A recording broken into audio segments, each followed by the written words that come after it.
11 লক্ষ টাকা ইনভেস্ট করে 3 লক্ষ টাকা 3 লাখ টাকা কামাইতে গিয়া আমার 11 লাখ টাকা খরচ হয়েছে। এক বড় ভাই আমরা হিসাবে বসছে এ ঢাকা শহরে বহু বছর ধরে আছে, 3,60,000 টাকা ইনকাম করতে যায় 11 লক্ষ টাকা ব্যয় করে।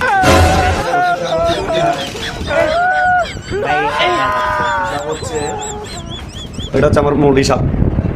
এই যে 3,60,000 টাকা, হ্যাঁ এটা গেছে এই যে এন দেখা, হ্যাঁ 5,000 টাকা আমি প্রতি মাসে হচ্ছে 5,000 টাকা খাউনের বিল দিছি।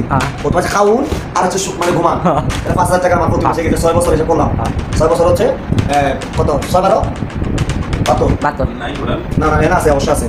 अरे क्या मस्त बेकार जिंदगी है, क्या मस्त बर्बाद हो गया मैं, फिर भी क्या मस्त जी रहा हूं, मजा आ गया। वाह ঘুমানা খাউনের হিসাব দিছি। ভাই উন্নতিটা আপনার উন্নতিটা বলেন ভাই। আমার উন্নত হচ্ছে আমি 3 লাখ 6 বছর হিসাব করলাম হচ্ছে আমি 14 লাখ টাকা ইনকাম করলাম। 14 লাখ 14 লাখের মধ্যে হচ্ছে 3,60,000 টাকা বাড়তে বাড়াইছি। হ্যাঁ বাড়তে হচ্ছে আমার মধ্যে যে বাড়ি মারলাম হালকা পাতলা, আমার 3,60,000 টাকা বাড়তে দিয়েছি 6 বছরে।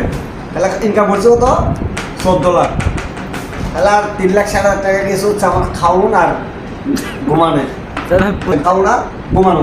তাহলে আমার প্রতি মাসে 12 লাখ টাকা খরচ আছে না মানুষের। তাহলে আমি প্রতি মাসে আমি হিসাব করলাম হচ্ছে পকেট খরচ, পকেট খরচ, তারপর চা পানি আছে, তারপর হচ্ছে হ্যাঁ। তাহলে এগুলো খরচ আর হচ্ছে যে প্যান্ট শার্ট আছে না, ওগুলো সব মিলে আমি প্রতি মাসে 7,000 করে ধরলাম। আমার কিন্তু 5,000 টাকায়, ঠিক আছে আমি 2,000 টাকা প্যান্ট শার্ট ধরলাম। তাহলে আমার আয় হচ্ছে আমি পারি না আর পারি না কত, কেন বলি না 7,000 ইন্টু 12 ইন্টু 6 5,40,000 টাকা।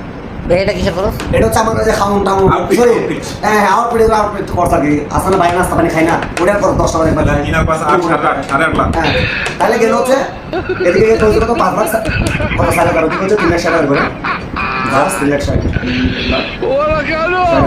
যোগ 5,04,000 5,04,000 একটা শূন্য কাটেন। ও হইছে এখন হইছে 8,84 প্লাস যদি বাড়তেছে কত 3,60,000 না আর একটা তাহলে পাইছি 12,24,000 টাকা। তাহলে আগুলো গেল আপনার টাকা গেছে মিয়া মোবাইল কিনছি 3টা, ঠিক আছে। আমার প্রতি মাসে আমার এমবি খরচ আছে হচ্ছে 550 টাকা। এটা আমার প্রতি মাসে আছে মোবাইল থেকে যদি এমবি খরচ করে এবার এটা এসে 12 হ্যাঁ ঠিক আছে।